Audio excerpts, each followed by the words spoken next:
வணக்கம். நம்ம சேனலுக்கு தொடர்ந்து ஆதரவளித்துக் கொண்டே இருக்கும் நல்ல உள்ளங்களுக்கு நன்றி. தொடர்ச்சியாக ஆதரவு கொடுங்க. நேற்று மோடி வந்தார், நிறைய நலத்திட்டங்களை கொடுக்குறேன் அப்படின்னு சொல்லிட்டு தமிழ்நாட்டுக்கு இவ்வளோ பண்ணேன் அப்படின்னு திமுக அமைச்சர், அதுக்கப்புறம் பார்த்தீங்கன்னா எம்பி இவங்களெல்லாம் மேடையில் வச்சுக்கிட்டு அவர் பேசினார். இன்னும் குறிப்பாக பார்த்தீங்கன்னா இப்போ திமுகட்டிருந்து ரியாக்ஷன் ஒன்று வரும். ஏற்கனவே திமுக பிஜேபி எதுவும் கொடுக்கலன்னு அவங்க சொல்கிறதும், பிஜேபி தமிழ்நாட்டுக்கு நிறையா கொடுத்தோம் இவங்க சொல்கிறதும், ரெண்டு பேரும் பேசிக்கிட்டே இருப்பாங்க. அப்போ பிஜேபி எதிர்ப்பு அப்படிங்கிற ஒன்றை வச்சு திமுக ஓட்டை வாங்கிடும். ஆனால் தங்கம் தென்னரசு சொல்லுவார், மோடி அவர்கள் தமிழகத்துக்கு வந்தது தமிழகத்துக்கு பெருமை அப்படிம்பார். ஒரு பக்கம் இஸ்லாமியர்களும் கிறிஸ்டியனுடைய வாக்கை வாங்கணுங்கிறதுக்காக பிஜேபி எதுக்கிறது, இன்னொரு பக்கம் இடி சிபிஐ உள்ளிட்டவங்கலேருந்து தான் குடும்பத்தையும் தன்னையும் காப்பாற்றிக்கிறதுக்காக எந்த மோசமான எல்லைக்கும் செல்வது தான் இவங்க. ஏற்கனவே ஸ்டாலின் அவர்கள் டெல்லிக்கு போனது யாரை பார்க்குறதுக்குன்னு தெரியும். எடப்பாடி சொல்கிறாரில்ல, நீங்களும் உங்கள் பையன் போய் ஏன் மோடி கதவை தட்டினீங்கன்னு கேட்டது இது வரைக்கும் பதில் இல்லை. ஏன்னா நலத்திட்டங்களுக்காக போனீங்களா? நல்ல மனசாட்சி தொட்டு சொல்லுங்கள்.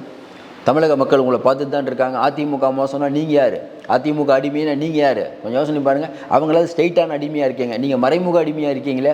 அப்பப்போ கூவுறீங்களே, கொஞ்சம் கூட வெக்கமான எதுவும் இல்லையா அப்படின்னு மக்கள் கேட்பாங்களா இல்லையா? கொஞ்சம் யோசனை பாருங்கள். மக்களை பார்த்து நீங்கள் நிறையா கேள்வி கேட்குறீங்கள. பாசிச பாஜக வரக்கூடாது, பாசிச பாஜக வரக்கூடாதுன்னு மோடி அவர்கள் தமிழகத்துக்கு வர்றது ஒரு துக்க நாளாக அறிவிக்கிறேன். நீங்கள் தானே எதிர்கட்சியாக இருக்கும்போது சொன்னீங்க. எதிர்கட்சியாக இருக்கும்போது ஒரு பேச்சு, ஆளுங்கட்சியாக இருக்கும்போது ஒரு பேச்சு. ஏன்னா கேட்டால் ஏன்னா உங்களுக்கு மட்டும்தான் அறிவு இருக்குது.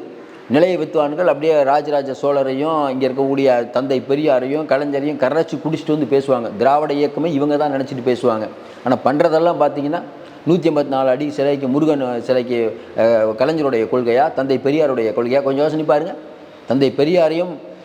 தந்தை பெரியாரை பற்றி பேசுவதற்கே நிறைய தகுதி இல்லாதவங்களாம் பேசிகிட்டு இருக்காங்க. அதுதான் கவலையாகுது. இவங்க என்ன பண்ணுறாங்கன்னு நமக்கு ஒன்றும் புரியல. இப்படிப்பட்ட சூழ்நிலையில் மோடி நேற்று வராரு. வந்தபோது இன்றைக்கி தமிழ்நாட்டில் 3 லட்சம் கோடி நான் கொடுத்தேன் அப்படிங்கிறாரு. இத்தனை மெடிக்கல் காலேஜை கொடுக்குறேன், இவ்வளோ ரயில் திட்டங்களை நிறைவேற்றினேன் அப்படிங்கிறாரு. நமக்கே தெரியும் மோடி பல விஷயங்களில் பண்ணலை. கேட்கக்கூடிய கேள்வி என்ன? 100 நாள் வேலை திட்டம் அப்படிங்கிற ஒன்றை இன்றைக்கி மோடி நிறுத்துகிறாரு காசு கொடுக்காம. அதற்கு காரணம் என்ன? இன்றைக்கி திமுக ஆட்சியில் இங்கே பல இடங்களில் இல்லை, எல்லா இடங்களிலும் முறைகேடு. 100 நாள் வேலை திட்டத்தில் முறைகேடு.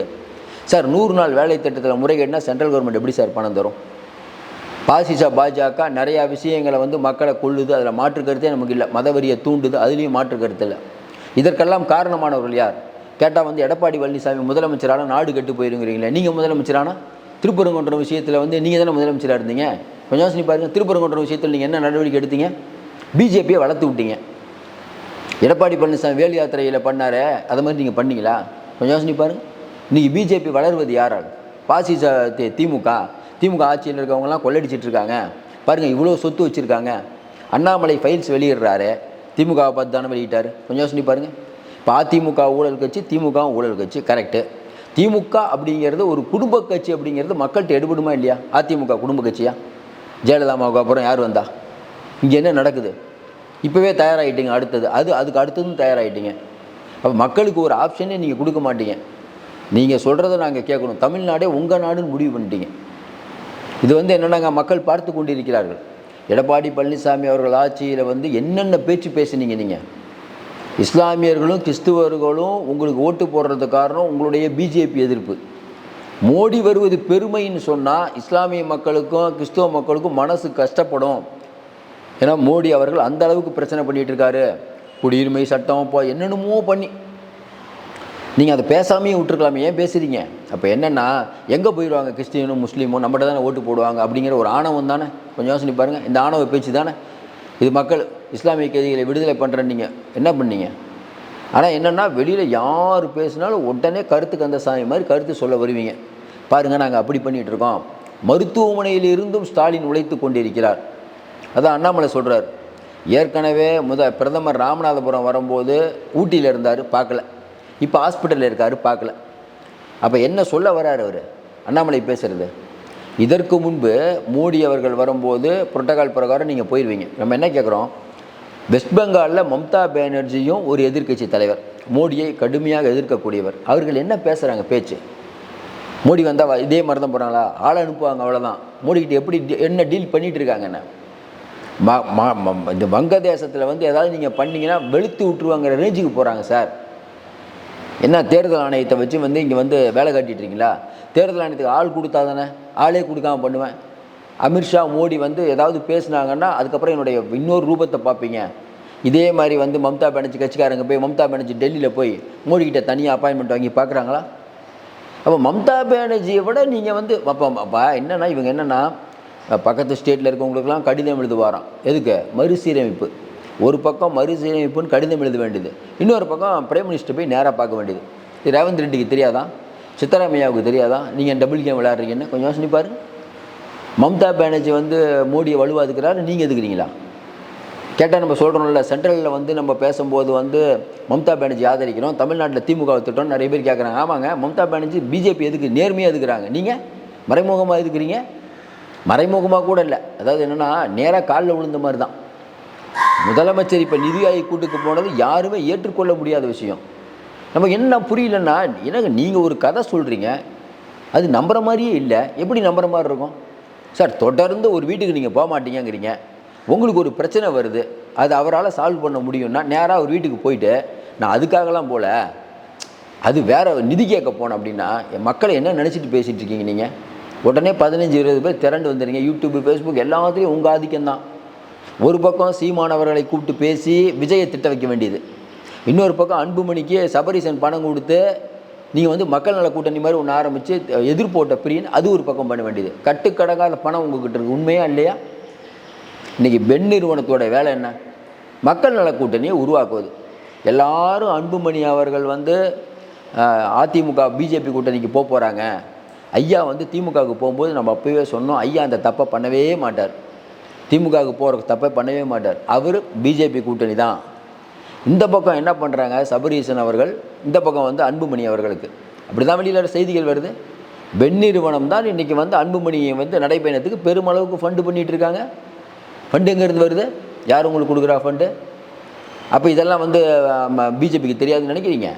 என்ன இவங்க ஒரு கனவு உலகத்தில் இருக்காங்க. என்னென்னா நம்ம வந்து திராவிட மாடல்னு ஒன்று சொல்லிவிட்டு ஒரு ஆட்சி நடத்தி வரக்கூடிய இன்னொன்று என்ன டீலிங்க?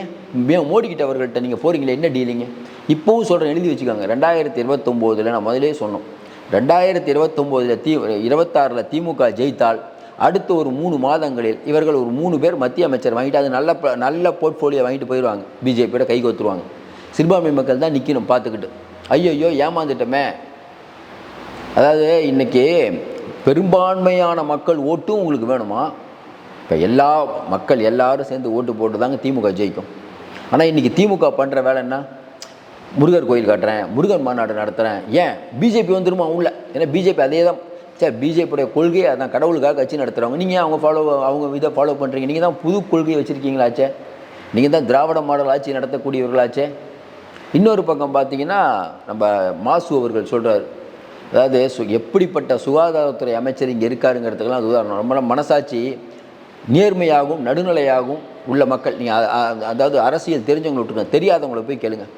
சார் கிட்னி திருட்டு நடந்திருக்குதே, என்னங்க நீங்கள் பண்ண போகிறீங்கன்னா என்னங்க சொல்லணும்? வெளுத்து விட்டுருவேன். கிட்னி திருடை யாராவது பண்ணாங்கன்னா வெளுத்து விடுவேன், கடுமையான நடவடிக்கை எடுத்து குண்டாசில் போடுவேன், அப்படி தானே சார் சொல்லணும். அதை விட்டுட்டு கிட்னி திருட்டுன்னு சொல்லாதீர்கள், முறைகேடு என்று சொல்லுங்கள். ஆமாம், இவர் பெரிய புலவர், முறைகேடு இதுதான். என்ன பேச்சுங்க அதெல்லாம்? என்ன மாதிரியான பேச்சு? யாரை நீங்கள் காப்பாற்ற முயற்சி பண்ணுறீங்க? வரக்கூடிய செய்திகள் என்ன? பலருடைய கோடிக்கணக்கான பணம் முதன்மையானவர்களிலிருந்து ஏகப்பட்ட கோடிக்கணக்கான ஒரு பணம் வந்து அந்த கல்வி குழுமத்தில் இருக்குது. அந்த கல்வி குழுமத்தை காப்பாற்ற முயற்சி பண்ணுறீங்க. ஒரு திரைப்படத்தில் வந்து இந்த மாதிரி கிட்னி திருட்டு வரும்போது ஒட்டுமொத்த சமூக கோபமும் அந்த வில்லன் மேலே போகும். இப்போ நீங்கள்லாம் யார்?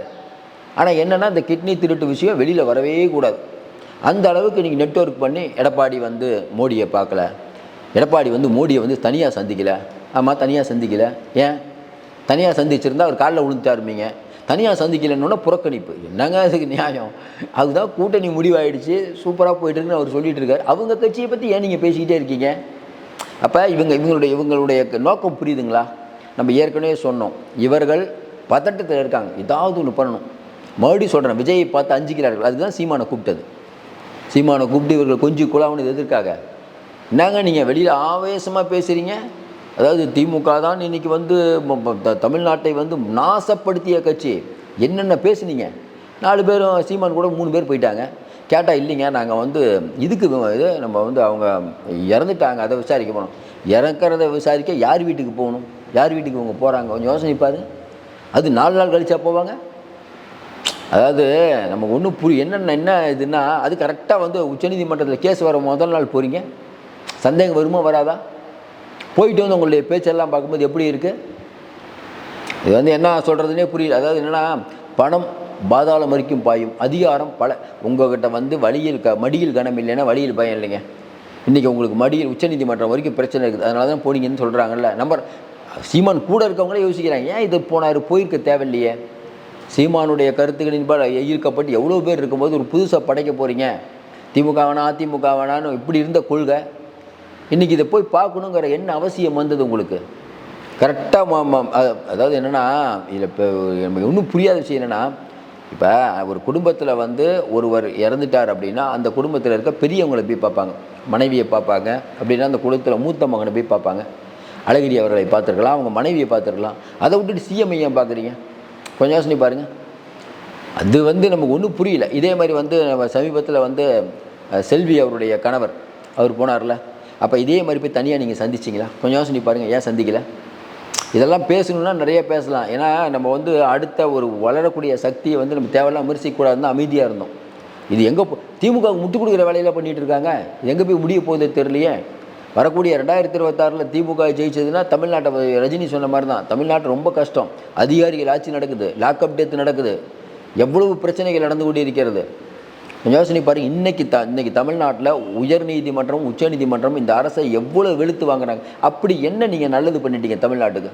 நிதி நிலைமையை சீர்படுத்திட்டீங்களா? சிறு குறு தொழிலாளர்களை வாழ வச்சிட்டிங்களா? இல்லை விவசாயிகளை வாழ வச்சிட்டிங்களா? இல்லை நடுத்தர மக்களுடைய வாழ்க்கையில் ஒளிவிளக்கை ஏற்றி வைத்து விட்டீர்களா? எல்லாம் விளம்பரம். அல்வா வாங்குறது, ஒரு அல்வாவை முதலமைச்சர் வாங்குறது விளம்பரமா? ஒன்றும் புரியவே இல்லைங்க. அல்வா என்னங்க ஒரு 100 ரூபா இருக்குமாங்க? அதை போய் டக்குன்னு யாராவது ஒரு துட்டா வாங்கிட்டு வர போகிறாங்க. இதுக்கு நீங்களே போய் அதுக்கு ஒரு வீடியோ எப்படிமா இருக்கீங்க? அப்புறம் கமெண்ட், இவர் போனதுக்கப்புறம் தாங்க அல்வா கடை பிரச்சனையாக வந்துருச்சு. இருட்டு கடை அல்வா 2 பேர் குடும்ப சண்டைங்க. சிஎம் போனாருங்க, குடும்ப சண்டை வந்துருச்சு. இதெல்லாம் நமக்கு என்ன சொல்கிறதுனே தெரியல. அதாவது இன்றைக்கி வந்து ஒரு வெற்று மாடலை இவர்கள் கொண்டு வந்து இது திராவிட மாடல்னு சொல்லிட்டு உங்களுடன் ஸ்டாலினுக்கு பக்கமாக விளம்பரம். யார் வீட்டு காசு? நம்ம வீட்டு காசு. இத்தனை 4 வருஷமாக நீங்கள் பண்ணாதே அந்த 45 நாளில் பண்ண போகிறீங்க. கொஞ்சம் யோசனை பாருங்கள். அது இல்லாமல் மகளிர் உரிமை தொகை வாங்குறாங்களாம். எல்லோரும் கொடுக்குறோம். இப்போ மகளிர் கேட்குறாங்க, ஏற்கனவே நாங்கள் தகுதி இல்லைன்னு தானே நீக்கினீங்க, இப்போ என்ன தகுதி வந்துருச்சுன்னு எங்களுக்கு கொடுக்குறீங்க? ஒன்றும் இல்லைம்மா, எலெக்ஷன் வந்துருச்சுமா, வேறு ஒன்றும் இல்லை. அப்போ முதலமைச்சர் வந்து நான் உழைத்து கொண்டே இருக்கிறேன். சார் நம்ம என்ன கேட்குறோன்னா, யார் சார் உங்களை உழைக்க சொல்கிறா? உங்களுக்கு ஓய்வு எடுக்கிறேன்னா ஓய்வு எடுங்க, வேறு யாராவது முதலமைச்சர் ஆக்குங்க. இவ்வளோ கஷ்டப்பட்டு நீங்களும் உழைச்சிட்ருக்கீங்க, உங்களுக்கு தெரியுது. ஆனால் என்ன பிரச்சனை? நீங்கள் உழைச்சிட்ருக்கீங்க, ஆனால் கைட் பண்ணுறது யார்? பல்வீர் சிங்னு பல்லு பிடிக்கணும் ஒருத்தருக்கு இன்னும் போஸ்டிங்னு போட்டிருக்காங்களே, உங்களுக்கு தெரியுமா தெரியாது? அதெல்லாம் ஒரு அதிமுக ஆட்சியில் வந்து ஸ்டெர்லைட் விஷயத்தில் வந்து சுட்டு கொண்டவருக்கு நீங்கள் பதவி உயர்வு கொடுக்குறீங்க, உண்டா இல்லையா? எடப்பாடி அவர்கள் காலத்தில் வந்து மதுவிலக்குக்காக போராடும் போது ஒரு எஸ்பி வந்து கன்னத்தில் அறிகிறார் ஒரு அம்மாவை. ஐயோ தமிழ்நாட்டில் பெண்களுக்கு பாதுகாப்புல நீங்கள் தான் சொன்னீங்க, அதே எஸ்பிக்கு பதவி உயர்வு கொடுத்து வச்சுருக்கீங்க நீங்கள். நம்ம ஒன்றும் புரியவே இல்லையே. என்ன நடக்குது? ஒரு எஸ்பி என்னன்னா திடீர்னு வந்து எல்லோரும் பணத்தை எடுத்துகிட்டு போல வேறு மாதிரி ஆயிருங்கிறாரு. வேறு மாதிரினா என்ன மிரட்டுறாரா? ஒன்றும் புரியலையே. என்ன வந்து போலீஸ் ராஜ்யமாக நடக்குது? என்னங்க போலீஸ் நினச்சா எல்லோரும் என்ன வேணால் பண்ணலாமா? கேட்குறது யார்? நானோ நீங்களோ இல்லை, ஹைகோர்ட் கேட்குதுங்க. கொஞ்சம் யோசனை பாருங்கள். இது எல்லாம் மறைத்து விட்டு நாங்கள் சூப்பராக ஆட்சி நடத்தி கொண்டிருக்கிறோம் சொல்லிக்கிட்டார்கள். திமுகவுடைய இந்த மக்கள் விரோத செயல்கள் தான் எடப்பாடிக்கு பலம். நீங்கள் கட்சிக்காரர்களையும் நிம்மதியாக சம்பாதிக்கலன்னா அதிமுக எல்லா கட்சியும் தான் சம்பாதிப்பாங்க. இவங்க ஒரு 15 குடும்பம் மட்டும் சம்பாதிக்குது. பகிர்ந்து பண்ணுவோம்ல, அது இல்லை. அதாவது ஊழல் பண்ணுறதே தப்பு, அந்த ஊழல் பண்ணுறதை ஒருத்தர் வச்சுக்கிறதே எவ்வளோ பெரிய தப்பு? ஒன்றுமே புரியல. இது வந்து என்னென்னா, நீங்கள் வரக்கூடிய தேர்தலில் எப்படி கீழ்மட்டத்தில் இருக்கவங்க வேலை செய்வாங்க? இதெல்லாம் மறந்துட்டு வந்து கோபேக் மோடின்னு சொல்கிறவங்க இன்றைக்கி பிரதமர் வந்தது வந்து பெருமை அளிக்கிறதுன்னு சொல்லும்போது இவங்க எங்கேருந்து எங்கே வந்திருக்காங்கன்னு தெரியுது. பயங்க. இதுக்கு மேலே வந்து ஈடியும் வேணாம் மோடியும் வேணாம்னு அவர் டெல்லியில் போய் பேச மாட்டாங்க, இங்கே பேசுவாங்க. சொல்லுவாங்கள்ல உதார விடுறதுன்னு, அதெல்லாம் பண்ணிகிட்டு இருப்பாங்க. இவருடைய மக்களுக்கெல்லாம் தெரியும், அம்பலப்பட்டு நிற்கிறார்கள். தொடர்ந்து நம்ம நிறைய ஆன்மீக கருத்துக்களை சொல்லிகிட்டு இருக்கோம். தொடர்ந்து ஆதரவு கொடுங்கள். மீண்டும் சந்திப்போம். சப்ஸ்கிரைப் பண்ணி பார்த்து ஊக்கம் கொடுங்க. நன்றி, வணக்கம்.